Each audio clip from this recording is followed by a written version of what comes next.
Hello, my friends. My name is Ryan. Welcome to my life, and thank you for stopping by. I hope that you like this book review.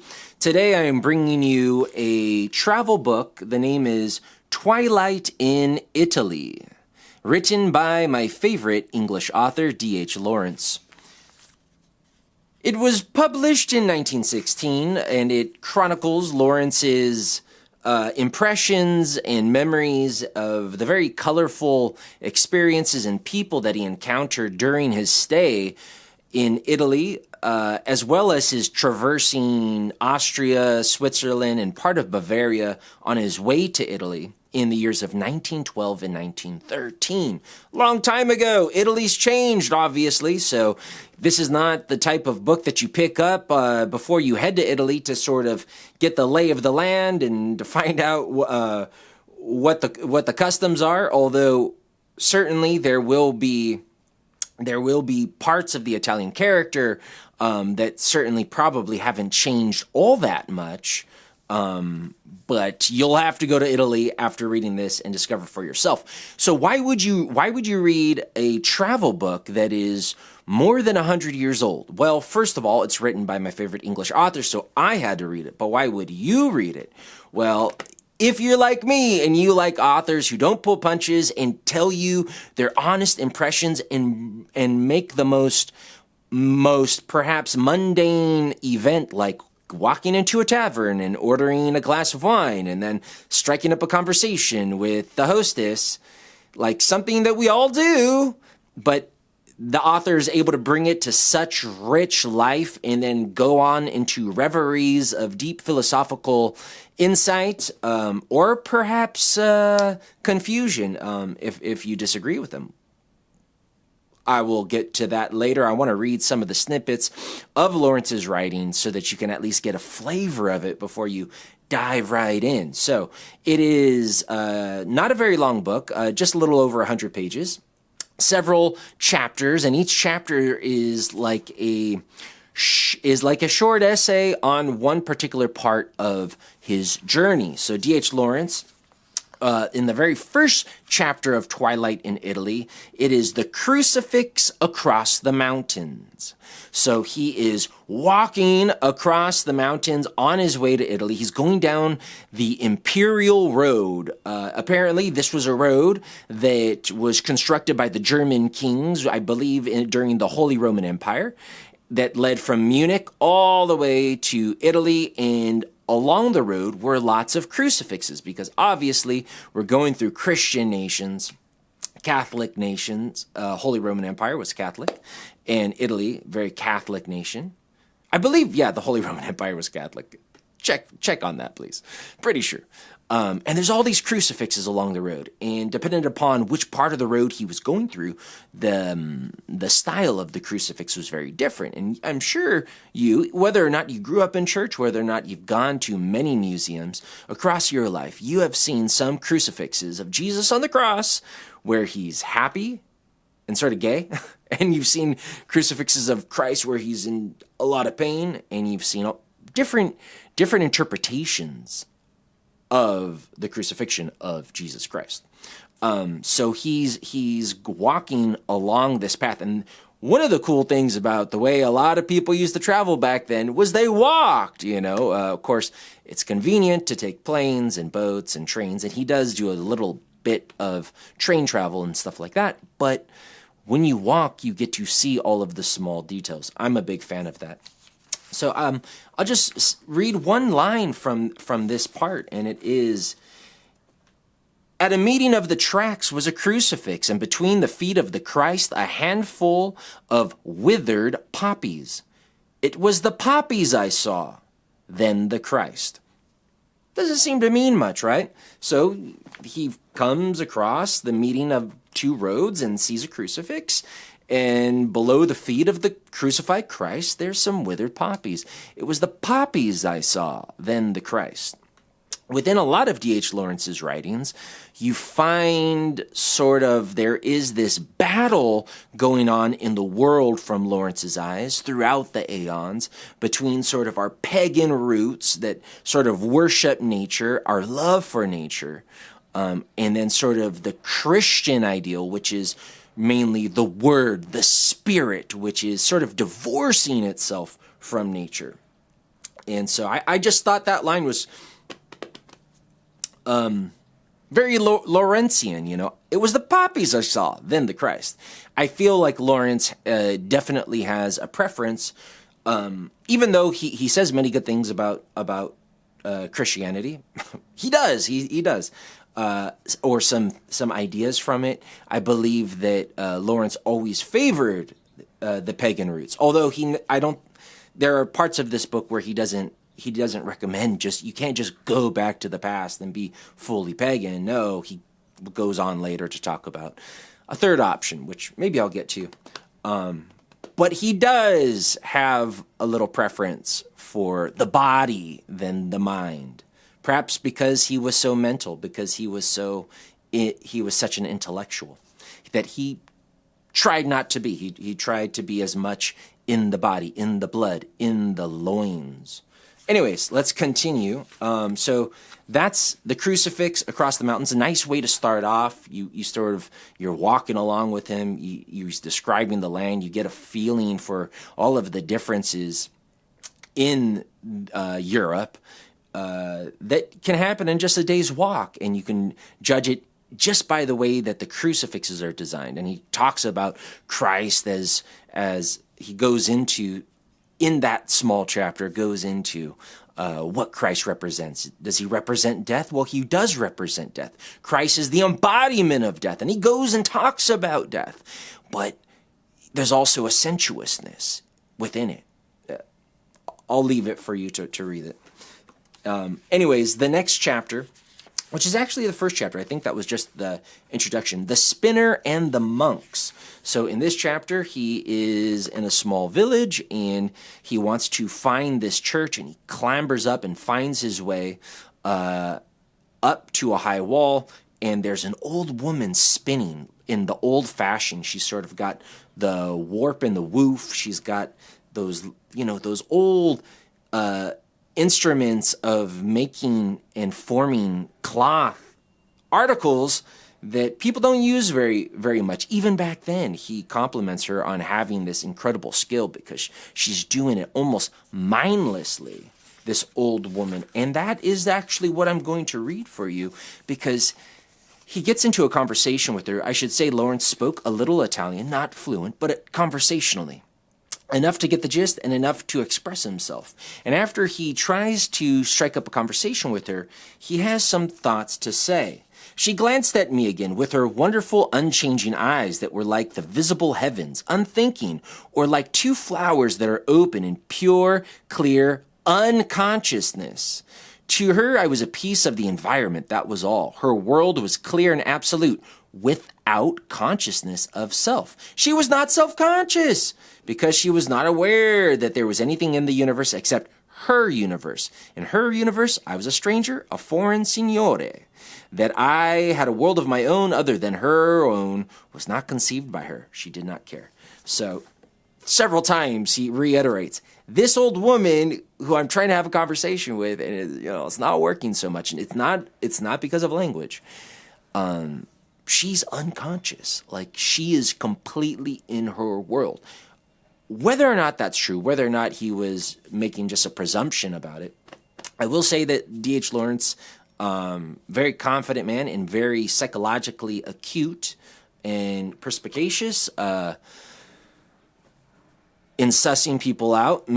But like everyone, he is human and fallible. But anyways, it's just the idea of some of us being more conscious, more self-conscious, more aware that there are others like us who are also self-conscious, that we all live within our own individual, our own Idahos, our own reality tunnels.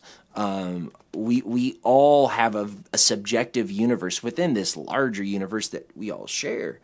And some of us might not know that. Some of us perhaps know less of that there are levels and degrees of consciousness from someone who is so hyper-conscious, perhaps like a Buddha or some enlightened sage, or someone who has developed their consciousness to the full flowering of our potential, and someone who hasn't, someone who is still just sort of within their own narrow framework of what the world is. So whether or not that was true about that older woman, I thought that was interesting. He goes, I mean, I'm just reading you little snippets within these chapters. I mean, all of these chapters go into all of very diverse topics. He's sort of like a reverie, just goes left, right, where his thoughts take him.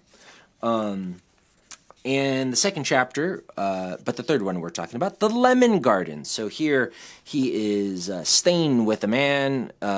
You go into an inn or an establishment, and it's not like impersonal where you go to a hotel and you meet the receptionist and you might meet a few other people, but you don't meet the owners. But back then and back there, and still today, if you go to a small like homestays and small establishments, the owner meets you, shows you a tour of the property. Very nice feeling. One of the reasons you might want to read it as well is just to know how humans lived and how charming it was, and also hard as well because there's no modern conveniences, so it was more difficult in some ways, but also much more charming to travel more than 100 years ago.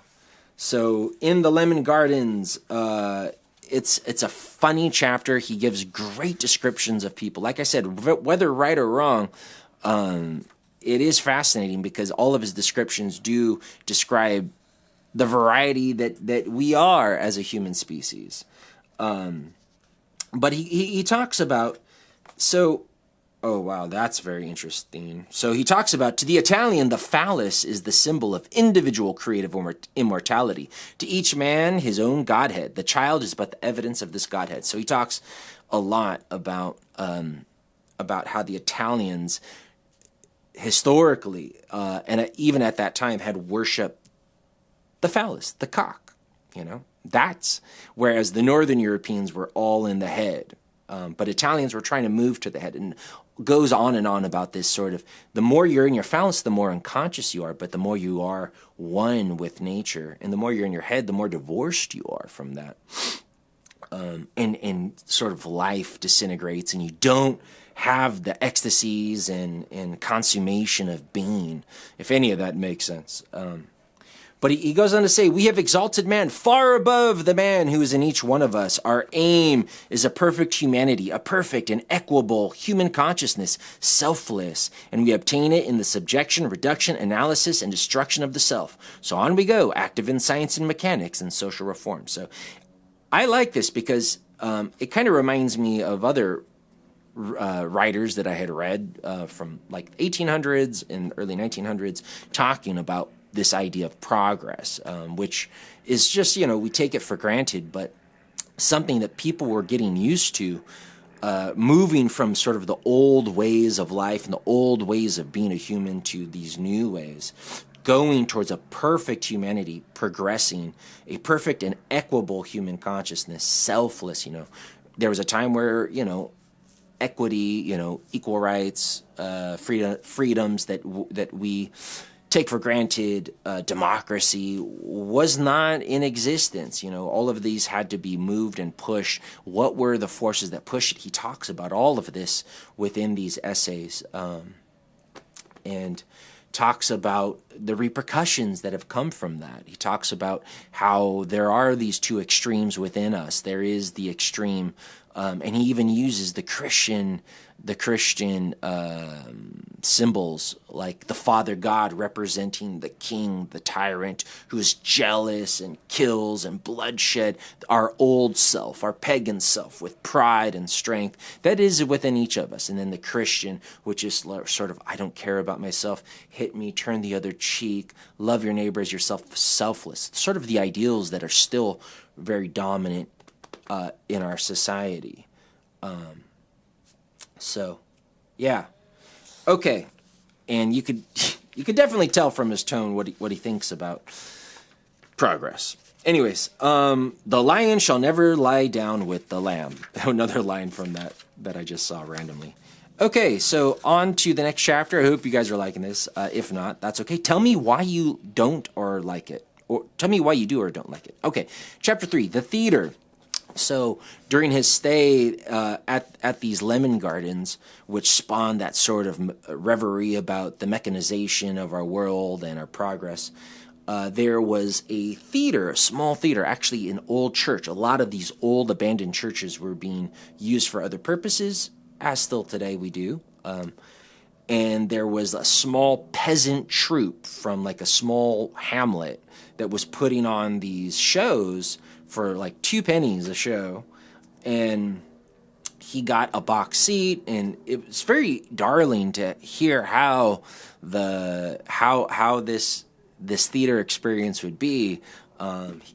You're in your private box, and you would bow across the way to the barber, and then bow to the grocer, and bow, you'd be greeting all of the other people in there. I like that. We're so anonymous today. Perhaps it's a function of our urbanization, that we live in such crowded cities that we can't know each other and treat each other like human beings. But you really get this human flavor in this over 100-year-old book. And he talks about the plays, and they do a play by Ibsen. It's all in Italian. Then they do a play by Shakespeare, Hamlet. All they call it Amleto. And then he goes on a long diatribe about Hamlet and just how self-conscious Hamlet is, to the point of death. He's taken this sort of weird Western Northern European trip that we've been on a little too far, and Shakespeare captured the epitome of this movement of humanity towards self-consciousness very clearly in Hamlet, and how somewhat of a disease it is, and sort of, I don't want to misquote it, but he goes on and on and on about Hamlet, if you want to read it. But he also has something to say about the sexes. So obviously, if you read books written 100 years ago or over 100 years ago, they had different ideas about gender and sex. So probably one of the criticisms that could be leveled at Lawrence today is that, he didn't quite agree with our modern day feminists, or whoever is telling it how it is about the sexes today. So I'm just going to read you a little snippet so you can understand. So, because in the theater, he talks about the reactions of the men and the women. The men are together and the women sit together. And the way the men are and the way the women are, and how their relationships are. It's fantastic. So he says, the men keep together as if to support each other. The women are together in a hard, strong herd. It is as if the power, the hardness, the triumph, even in this Italian village, were with the women, in their relentless, vindictive unity. That which drives men and women together, the indomitable necessity, is like a bondage upon the people. They submit as under compulsion, under constraint. They come together mostly in anger and in violence of destructive passion. There is no comradeship between men and women, none whatsoever, but rather a condition of battle, reserve, hostility. Talks about husband, and I could just go down, skim through. Husband and wife are brought together in a child, which they both worship. But in each of them, there is only the great reverence for the infant, and the reverence for fatherhood or motherhood, as case may be. There is no spiritual love. In marriage, husband and wife wage the subtle, satisfying war of sex upon each other. It gives a profound satisfaction, a profound intimacy, but it destroys all joy, all unanimity in action. He goes on to talk about the woman in her maternity is the lawgiver, the supreme authority. I'll tell you what, you may think a lot of this is just sexist nonsense, but I've talked to a lot of guys over the years, before I was married, before I had kids, and the woman in her maternity is the lawgiver, the supreme authority. And I'll tell you what, a lot of women, they lay down the law after they have their kids, and things change. Let's just say that. I won't say any more. Okay. He goes on. He describes sort of the leading actor who's such a weird buffoon, but also has some really good qualities. And you might not like Lawrence, right? Because she's a little too honest with his thoughts and opinions. We like things nice and cozy and Disney PC. Well, not all of us, anyways. All right, so that's in the theater. There's a lot more I can say about that. That's actually a pretty thick chapter. And the next chapter is San Gaudenzio. And what is, oh yes, so this is a house that he stays with. It's like a little cleared farmland right overlooking this lake. There's a husband and wife who are very different. The husband is a confirmed peasant.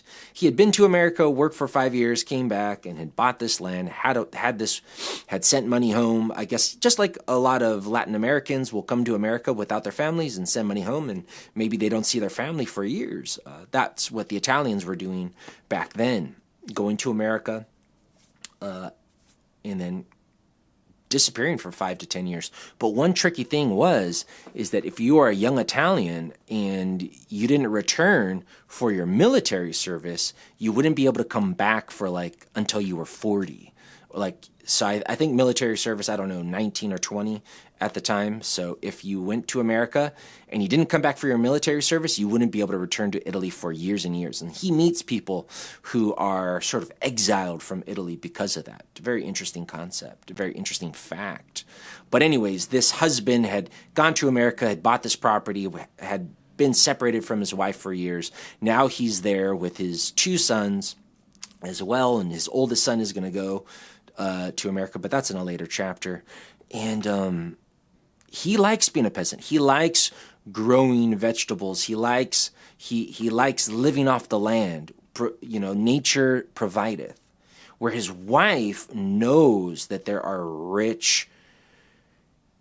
different classes of society, and even though she grew up as a peasant, she wants more for herself and she wants more for her children. So there's this, and he talks about how you can see in their relationship, which works now, but you can see they had both suffered a lot in those early years. I'm not trying to put you guys off of marriage, but this is Lawrence's own thoughts. And, marriage can be the best thing in the world. It could also be the worst thing in the world, right? It's love. Love can be the best thing. It could be the worst thing. Not that marriage is necessarily about love all the time. So he talks about this difference between Paolo, the confirmed peasant, who's just happy to eat polenta, simple food, and Maria, who wants more, who wants better for her kids, who puts posters of faraway places for her kids to be inspired. So Maria rejected him altogether and went to the other extreme. We were all human beings like herself, naked, where there was no distinction between us, no higher, no lower, but we were possessed of more money than she, and she had to steer her course between these two conceptions. The money alone made the real distinction, the separation. The being, the life, made the common level. Sorry, I got a little confused there. So Maria, as we all can see, that every human, naked, I mean, we're all equal under the eyes of nature, under the eyes of God. We're all equal, right? But some of us have a lot more money than others. So they're both true. Yes, we're all equal, but we're not quite all equal in the social hierarchy. If you got more money than me, more doors open, more people bow to you, you're treated better, you have access to a lot more. So these two fundamental facts that, yes, we're all equal. What does he say? We're all human beings like yourself, naked, and there is no distinction between us, no higher, no lower. Absolutely true. But it's also true some people have more money. So these two conceptions, how do we steer? And he could see Maria trying, because she sort of resents the power of money, and she wants it. She wants that power as well. But but we're equal too. Very interesting ideas.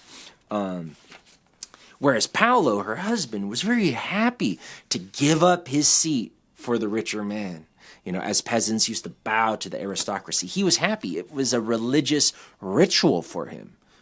Gave him meaning. So lots to think about, Lawrence isn't saying she's bad, he's bad. He's just saying what it is. We have so many different viewpoints and ways of looking at the world and living in the world. Then another chapter called The Dance, which is very charming. These poor peasants come in, and then some rich people as well, and they have this wild dance, and it's very interesting to hear what Lawrence believes is going on in the Italians' minds, judging by the way they dance and their facial expressions when they see some English women, who Lawrence never really goes to introduce, but so he is always with some English ladies at some point. And then another chapter, a short chapter on Il Duro, this very interesting rascal peasant with skills who refuses to be married because he's seen too much. Then a chapter on John. This is Paolo and Maria, the couple I was telling you about. Their son, who does speak a little English and is planning to go back. With his candid, open, unquestioning face, he seemed like a prisoner being conveyed from one form of life to another, or like a soul in trajectory that has not yet found a resting place. What were wife and child to him? These were the last steps of the past, because this guy, John, is just going to leave his wife and kids, even though he's got a pretty good setup here in Italy. But he doesn't want the life of his father. He's going to go to America. He even dresses like an American in tattered American clothes, but everyone thinks he's cool in Italy. And he's leaving behind his wife and child. It's all the past. He's going forward to the future. Very interesting. But like a soul in trajectory that has not yet found a resting place. I felt like that a lot. Anyways, that's the way that we finished. Oh, no, last chapter. This is an interesting one. Oh, wait. Two more chapters. Sorry about that, guys. Italians in Exile. This is where he is in Switzerland, and he talks about walking in Switzerland, talks about the weather. Because I believe he was traversing between Germany, where his newlywed wife, Frida, she's a story in herself, and Italy, where they were spending a lot of time. So he's traveling through Switzerland, Germany and Switzerland and Austria a little bit to get to Italy. He has a lot of bad things to say about Switzerland. I can't really agree with him 100%. Yes, it is a little gray. The people aren't as colorful as the Italians.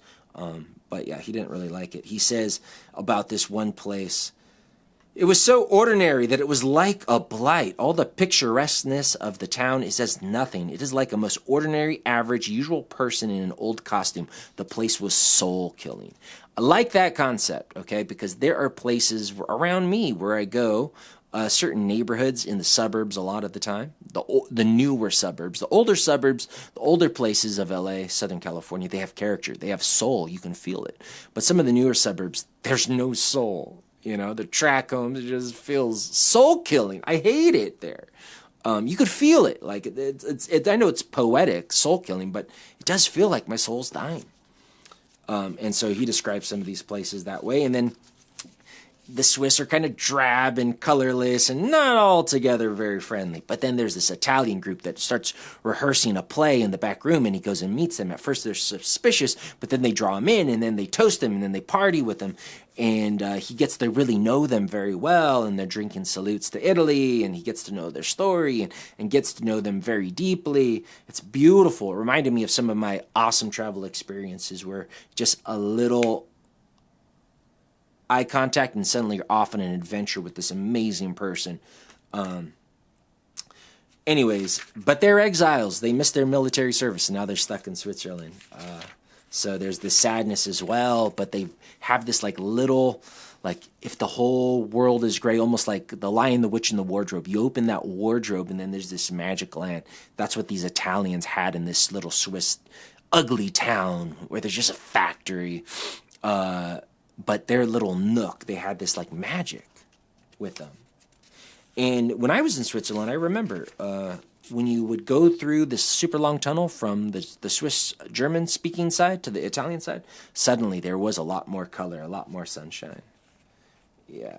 Anyways, last chapter, the return journey, he talks about another, he's really going on about just the ugly changes coming over the land.